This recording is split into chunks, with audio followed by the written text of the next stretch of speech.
Mireille Dornano, bonjour. Bonjour.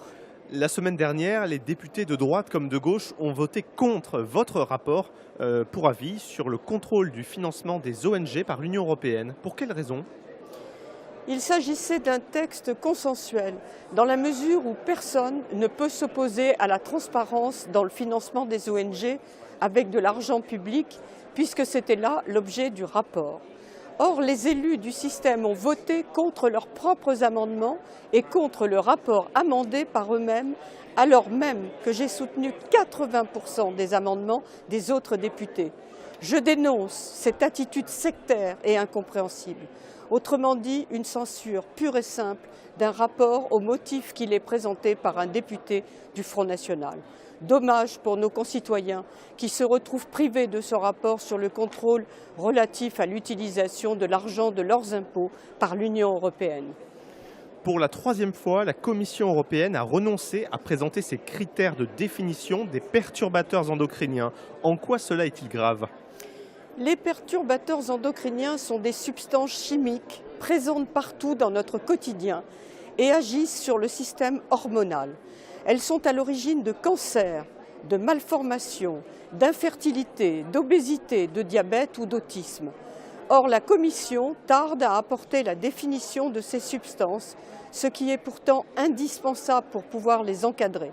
C'est dans ce contexte qu'une centaine de scientifiques réputés ont dénoncé l'influence critiquable des industriels sur l'action de la Commission européenne en la matière.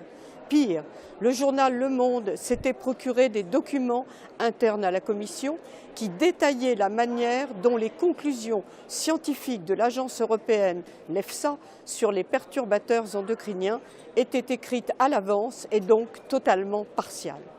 J'avais alerté la Commission à ce sujet, mais le directeur général n'avait pas su ou pas voulu me répondre. Comptez sur moi pour rester vigilante sur ce sujet. Le Parlement européen a adopté la résolution relative au développement de pesticides d'origine biologique à faible risque, dont vous étiez l'un des co-rédacteurs. Êtes-vous satisfaite? C'est bien sûr une bonne nouvelle.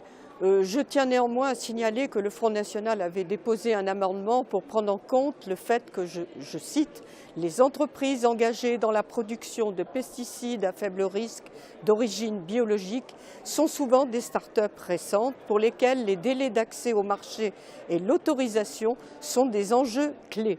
Or, les Républicains, comme les socialistes français, ont voté contre cet amendement qui visait à soutenir le développement de ces pesticides moins dangereux.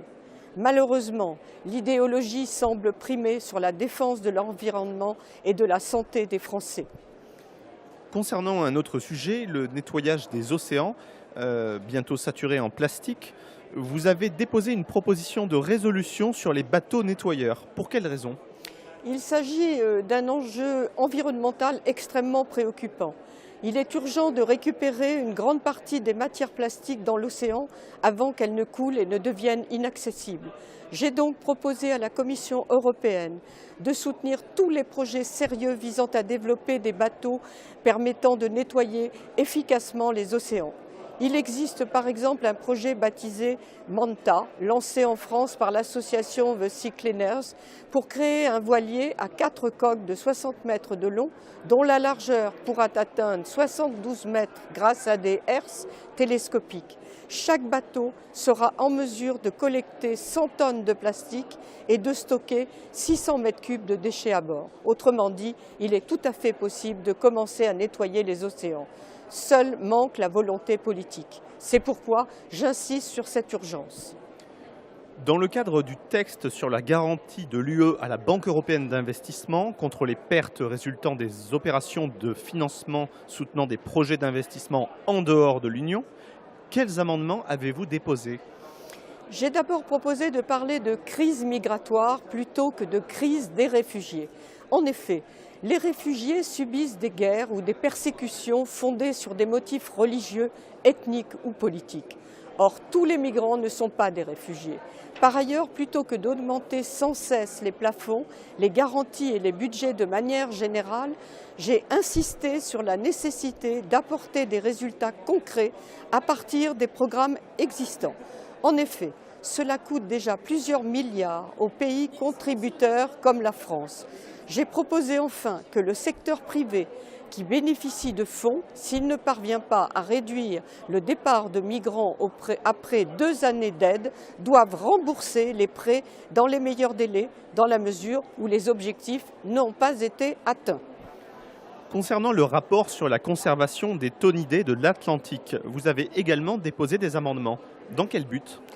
En ce qui concerne la pêche durable en Atlantique, notre pays, la France, subit la double peine.